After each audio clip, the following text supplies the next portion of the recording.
Hello, Ram Ram ji. कैसे हैं आप? आई होप आप सब अच्छे होंगे। तो आज है निर्जला एकादशी, उसकी तैयारी मैंने कल ही कर ली थी।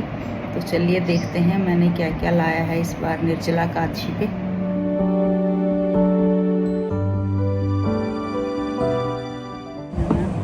ये 2 गिलास लाए हैं मैंने ध्रुव के नाम के। चाहे वो पानी की जगह जूस डाल देते हैं और इसमें दक्षिणा डाल देते हैं और एक एक तुलसी पत्ता वो, और उसके बाद आ जाएगा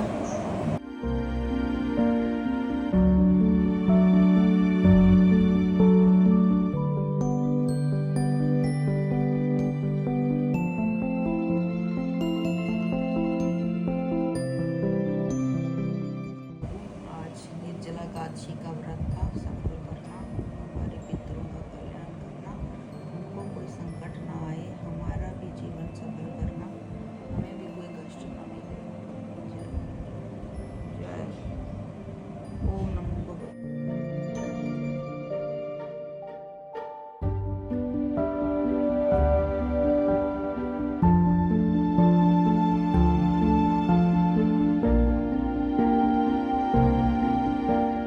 निर्जला एकादशी वर्ष की।